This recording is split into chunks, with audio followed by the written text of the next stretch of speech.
Welcome back to Fish and More. If you're new here, make sure to subscribe for more aquarium care tips, species guides, and fun fishkeeping content every week. In today's video, we're diving deep into one of the most peaceful and helpful bottom dwellers you can add to your tank, the Albino Corydoras. If you're planning to set up a community aquarium or just looking for a low-maintenance fish with a lot of personality, this one deserves your attention. Albino Corydoras are a color morph of the bronze Corydoras, and they're known for their pale white or pinkish body and striking red eyes. This unique coloration gives them a clean, glowing look, especially under aquarium lighting. They're small, active, peaceful, and perfect for tanks where other fish might ignore the bottom area. Now, while they look delicate, Albino Corydoras are actually quite hardy. They grow to about 2 to 2.5 inches long and live for 5 years or more with good care. But remember, they're not solitary fish. Albino Corys are social and need to be kept in groups of at least 5 or more. If you keep them alone or in pairs, they may hide often, become stressed, and show less natural behavior. In groups, though, they display adorable schooling behavior. You'll often see them foraging together, swimming in short bursts, or darting up to the surface to grab a gulp of air. Yes, that's completely normal. Albino Corys have a specialized organ that allows them to breathe atmospheric oxygen, which is a fascinating trait. These fish are bottom dwellers, meaning they prefer to stay close to the substrate.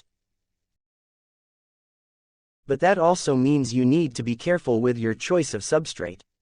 Avoid sharp or rough gravel. Instead, go for fine sand or smooth pebbles, as their whisker-like barbels are sensitive and can get damaged easily.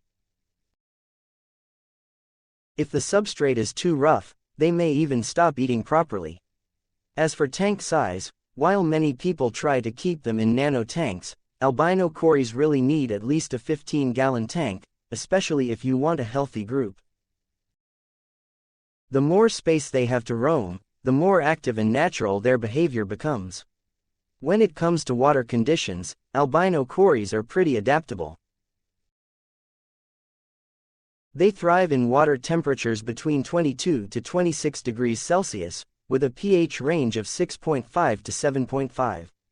Just make sure to keep the water clean. These fish are sensitive to poor water quality. Ammonia or nitrite spikes can quickly harm them.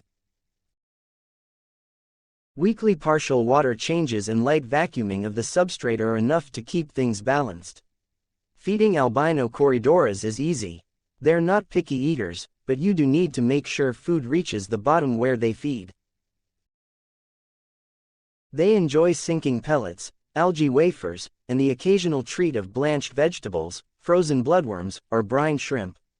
It's also fun to watch them sift through the substrate, looking for tiny bits of food. Some people assume that since Corydoras hang out at the bottom, they don't need much attention. But that's a mistake. These fish are very interactive in their own quiet way. They recognize feeding routines, explore plants and decor, and add a peaceful energy to the tank. Plus, they help clean up leftover food, which keeps your water quality in better shape. Albino Corydoras are also peaceful tank mates. You can keep them with most small community fish, like tetras, rasboras, guppies, mollies, and peaceful gouramis. Just don't mix them with aggressive or large fish like cichlids or barbs, because they can't defend themselves and will end up stressed or injured. Breeding Albino Corydoras is possible in a home tank too. With the right conditions, cooler water changes, high protein feeding, and flat surfaces for egg laying, they may start spawning. But raising the fry takes some experience, as the eggs and babies need extra care and protection. Overall, Albino Corydoras are peaceful, hardy, social, and perfect for beginner or experienced aquarists alike.